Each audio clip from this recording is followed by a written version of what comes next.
dear students, welcome to my channel and today I am going to explain you synthetic fibers and plastics. Rayon का नाम सुनते ही सबसे पहला जो word आता है वो सिंथेटिक एंड सेकंड है फाइबर्स.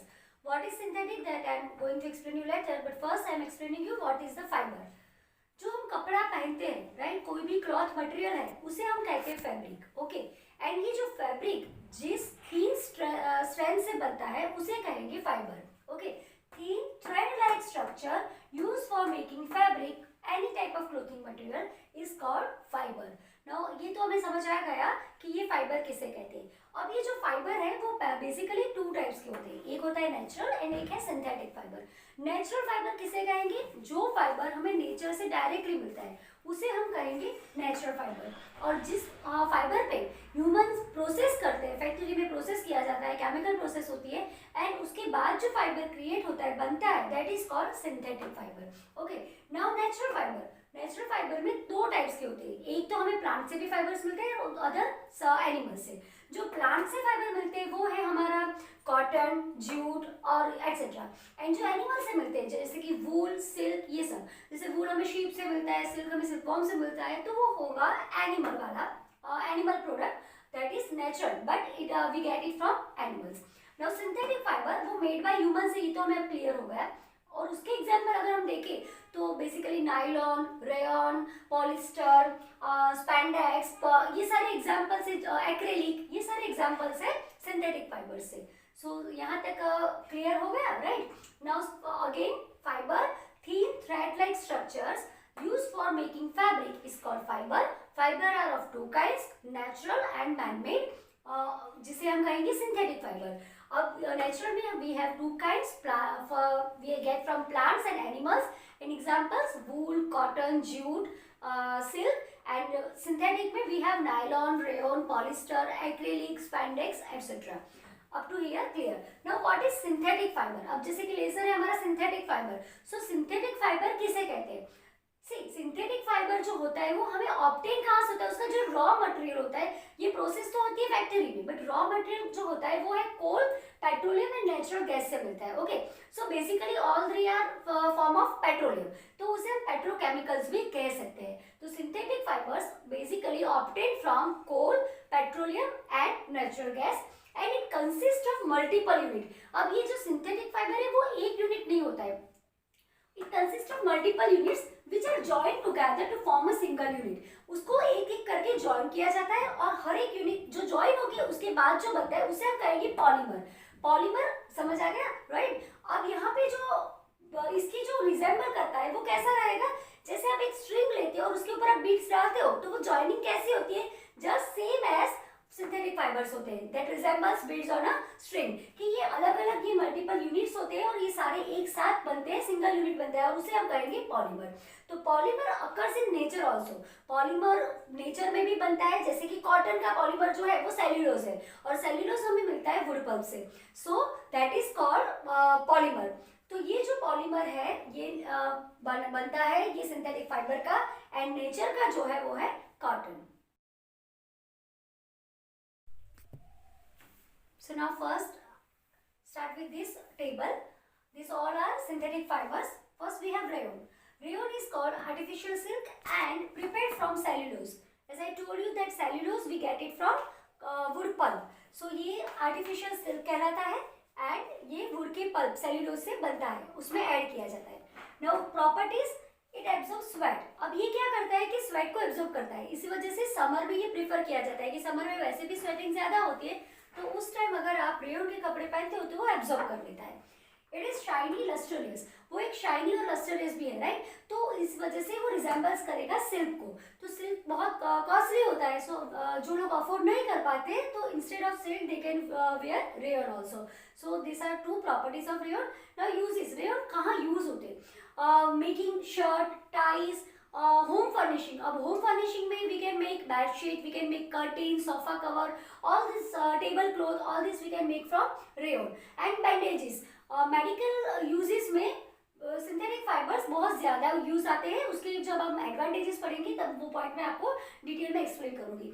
तो बैंडेजेस बनाने के लिए भी रेयन यूज होता है. Second we have nylon. अब nylon is first true synthetic fibre and it was produced in 1931 में वो प्रोड्यूस किया हुआ था। कहाँ पे हुआ था? At the Dupont company. DuPont company जो है वहाँ पे वो प्रोड्यूस हुआ था 1931 में, और वो बना था कोल, वाटर एंड एयर से बना था। So this is nylon. Nylon की प्रॉपर्टीज क्या है? वो बहुत ज्यादा इलास्टिसिटी है उसमें, and does not lose strength. उसका रिपीटेड यूज करने पर भी उसकी स्ट्रेंथ लूज नहीं होती है। It is also lustrous and easy to wash. तो ये जो क्लोथ्स है वो इजी टू वॉश होते हैं, तो उसका जो हैंडल करना है वो इजी रहता है। बट जब डिसएडवांटेजेस में आई विल टेल यू कि नायलॉन जो होता है, ये सारे रेयन नायलॉन, ये synthetic fibre catches fire easily. तो इसी वजह से कुकिंग करते हो या फायर का कोई काम करते हो तो उस टाइम हमें सिंथेटिक फाइबर्स नहीं पहनना चाहिए। यूजेस होते हैं उसके सारी, सॉक्स, अम्ब्रेला, स्टैंड, पैराशूट, ये सब बनने में नायलॉन यूज होता है। वन मोर कॉमन थिंग, जो हम टूथब्रश यूज करते हैं उसके जो ब्रिसल्स होते हैं वो भी नायलॉन से बनते हैं। क्लाइंबिंग के रोप्स नायलॉन से बनते हैं। String of badminton, many badminton और टेनिस के रैकेट की जो स्ट्रिंग्स होती है वो भी नायलॉन से बनती है। तो वो एक बहुत ही वाइड यूज हुआ। ये सारे यूजेस हो गए नायलॉन के। Third we have acrylic. अब ये जो एक्रेलिक है उसको हम ऑर्लॉन भी कहते हैं एंड एक्रेलियन भी कहते हैं। तो known as Orlon and Acrilan. Closely resembles to wool. अब ये जो रेयन था वो closely resembles to silk and acrylic is closely resemble to wool. तो वूल की जो प्रॉपर्टी है उसमें वो बहुत सारा रिजेंबल करेगा। वार्म है, सॉफ्ट है, लाइट है एंड फ्लेक्सिबल है, and resistant to moth and chemicals से वो रेजिस्ट करता है। क्या यूज होता है उसका? जैसे वूल को रिजेंबल करता है तो सेम वे वूल के जैसे यूजेस होंगे। Sweater, socks, shawls, carpet and blankets, they are made from acrylic. Okay, and fourth we have spandex, that is known as Lycra. ये जो सैंडेक्स है वो लाइक्रा के नाम से जाना जाता है। एक्रेलिक था वो ओरलॉन एंड एक्रेलियन कहलाता है, एंड स्पैंडेक्स जो है वो नोन एज लाइक्रा। अब वो भी कब उसको बनाया गया था? Prepared in 1959। Same company, DuPont company, उसके जो साइंटिस्ट थे जिन्होंने ये बनाया वो थे जोसेफ शीवर्स। ये जो था नायलॉन वो सारी साइंटिस्ट की टीम ने मिलकर बनाया था, एंड स्पैंडेक्स बनाया था साइंटिस्ट जोसेफ शीवर्स ने। Same company, DuPont company. You have to remember, ये चीजें जो एमसीक्यूज में है वो बहुत यूजफुल होगी। उसकी प्रॉपर्टीज क्या है? इलास्टिसिटी एक्सेलेंट है उसकी, तो वो मेक सूटेबल फॉर क्लॉथ। तो ये जो इलास्टिसिटी एक्सेलेंट होने की वजह से वो कैसे कपड़े बनते हैं जिसमें स्नग फिटिंग चाहिए, वैसे क्लोथिंग के लिए ये ज्यादा यूजफुल है। यूजेस उसके स्नग फिटिंग है, तो स्विमिंग कॉस्ट्यूम में ये यूज होता है स्पैंडेक्स। ऑफन मिक्स विद, अब इसको क्या किया जाता है? कॉटन के साथ मिक्स किया जाता है to make caps and T shirt, तो इसमें भी स्पैंडेक्स यूज होता है। Now fifth we have is polyester.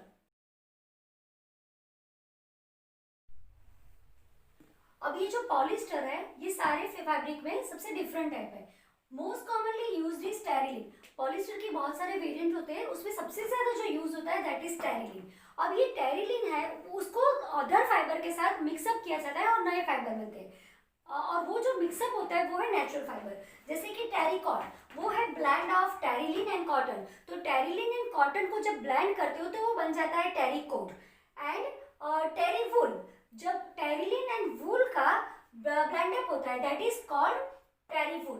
तो basically main most commonly used is Terylene, Terycot, that is blend of Terylene and cotton, and उसका जो बैटर एब्जॉर्बिंग पावर बैटर हो जाता है। अब ये जो मिक्सअप करने से क्या होता है कि जो उसकी ऑलरेडी प्रॉपर्टी है कि एब्जॉर्बिंग पावर की, वो इंक्रीज हो जाती है। एंड टेरीवूल, वो है blend of Terylene and wool, तो उसका जो पावर है वूल का पावर है उसमें और बढ़ जाता है और वो ज्यादा वर्म हो जाता है। तो ये उसकी इंफॉर्मेशन हो गई। नाउ प्रॉपर्टीज क्या है उसकी प्रॉपर्टीज? वो स्ट्रॉन्ग है, लाइट वेट है एंड गुड इलास्टिसिटी है, resist wrinkling and springs back into shape when creased. ये रिंकलिंग को रेजिस्ट करता है और जैसे आप फोल्ड करते हो, क्रीज करते हो तो अपने वापस शेप में आ जाता है। Washed and dried easily and quickly, आप इजीली उसे वॉश भी कर सकते हो एंड ड्राइड क्विकली वो ड्राई भी हो जाता है। तो ये हो गई उसकी प्रॉपर्टी। नाउ यूजेस, जो टेरिलिन है उसका एक अलग यूज है, टेरीवूल उसका भी डिफरेंट यूज होगा, एंड टेरिकॉट उसका भी एक डिफरेंट यूज है। Making of light weight sails, अब ये बोट में और जो शीप में ऊपर सेल होती है वो लाइट वेट सेल बनाने के लिए टेरिलिन, ये पॉलिस्टर यूज होता है। पॉलिस्टर फिल्म्स, अब यहाँ नोन एज माइलार, जो पॉलिस्टर की फिल्म होती है उसे हम कहते हैं माइलार। तो वो कहाँ यूज होती है? Magnetic recording taps. इन ऑडियो वीडियो कैसेट्स। अब आपने ऑडियो और वीडियो कैसेट्स अभी तो वो बंद हो गई है, आपने नहीं देखी होगी, बट पहले के टाइम में आता था कि प्लेयर होता था, उसमें एक कैसेट लगा दी थी, तो उसमें जो मैग्नेटिक रिकॉर्डिंग टैप्स होती है वो बनती थी पॉलिस्टर की, जिसे हम कॉमनली माइलार कहते हैं। फ्लॉपी डिस्क में भी ये यूज होता है। देन टेरिलीन, टेरिलीन का क्या यूज होता है? Making conveyor belt. Now what is conveyor belt? जब आप मॉल में जाते हो या एयरपोर्ट पे जाते हो तो आप बैग अपना रख देते हो, राइट? उसके ऊपर चेकिंग होता है कि अंदर कुछ है या नहीं, तो जो चीज पे आप वो अपना बैग या पर्स रखते हो वो बेल्ट कहलाता है कन्वेयर बेल्ट। तो ये जो कन्वेयर बेल्ट है वो उसकी ड्यूरेबिलिटी ज्यादा होती है, इस वजह से ही वो बनाया जाता है टेरिलीन से। तो इसमें हमने पॉलिस्टर का डिफरेंट यूज हुआ कि ये मेकिंग मैग्नेटिक रिकॉर्डिंग होती है, एंड टेरिलीन जो है वो कन्वेयर बेल्ट में यूज होता है।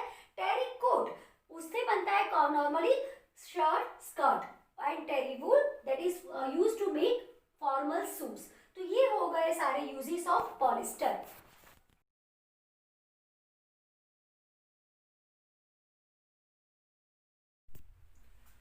सो अब हम देखेंगे advantages and disadvantages of this synthetic fibres. First we have advantages.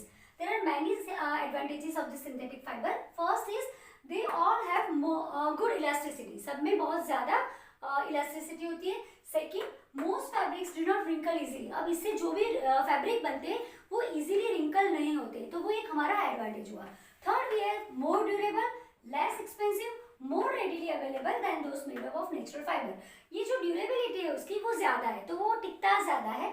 Less expensive, जैसे हमने कहा कि रेयन था वो सिल्क को रिजेंबल करता है, पर सिल्क बहुत ज्यादा कॉस्टली है जबकि रेयन उतना नहीं है। तो ये जो सिंथेटिक फाइबर है वो कंपैरेटिवली लेस एक्सपेंसिव है, एंड वो रेडिली अवेलेबल भी है क्योंकि इसका प्रोडक्शन होता है फैक्ट्रीज में, तो वो नेचुरल फाइबर के कंपैरिजन में इजीली अवेलेबल होता है। Most fibers can handle heavy loads without breaking. ये जो फाइबर है वो as they made from chemical process in the factory, so they can handle heavy loads without breaking. तो ये जो चार हो गए उसके एडवांटेजेस से। नाउ उसके कुछ डिसएडवांटेजेस भी है। What are they? First is require very careful ironing as they melt very easily. अब इसको जब आयनिंग करते हो तो उसको बहुत केयरफुली करना पड़ता है क्योंकि ज्यादा हीट से वो मेल्ट इजीली हो जाता है, and all they are become made from petroleum products, so उसको हैंडल आयनिंग में ज्यादा ध्यान देना पड़ता है। Most absorb very little moisture, वो मॉइस्चर एब्सॉर्ब करने की कैपेसिटी मोस्ट सिंथेटिक फाइबर की लेस है, सो दे बिकम स्टिकी। जब पसीना होता है, स्वेटिंग होती है बॉडी में, तो वो स्टिकी बन जाता है। So they are not preferred in hot weather. Hot weather जहाँ पे होता है वो कंफर्टेबल नहीं है पहनना। And third is most important, उसका जो डिसएडवांटेज है कि मोस्ट कैच फायर इजीली। ये जो सिंथेटिक फाइबर है वो कैच फायर इजी करते हैं। Okay, so it is dangerous. जहाँ पे फायर का काम है, कुकिंग का काम है, वहाँ पे आपको ऐसे फायर के रिसोर्सेज के पास जहाँ काम करते हो वहाँ पे सिंथेटिक फाइबर्स पहनना कंफर्टेबल नहीं है, and it is very dangerous also. So these were all advantages and disadvantages of the synthetic fibre. Now you have some activities in textbook also. So एक एक्टिविटी जो है उसको अगर आप देखोगे कि आप सबके उसकी देखनी है हमें स्ट्रॉन्गेस्ट कौन सा है। अलग अलग आप जब सिंथेटिक फाइबर को वेट पे लगाते हो और कितना वेट वो लेता है तब वो थ्रेड ब्रेक होता है, जो वो एक्टिविटी आप जब करते हो तो उसका कंक्लूजन ये है कि nylon is the strongest synthetic fibre. And दूसरा एक एक्टिविटी में अगर है कि एब्जॉर्ब करने की जो वाटर कैपेसिटी है वो अगर आप कॉटन के साथ नायलॉन की देखते हो तो यू विल फाइंड दैट कि nylon absorb less water as compare to cotton. So these are two things which you learn from these two activities. Now in the coming part of video, second video, I will explain you about the plastics. So keep watching, and if you like my teaching, kindly like, share and subscribe. Thank you.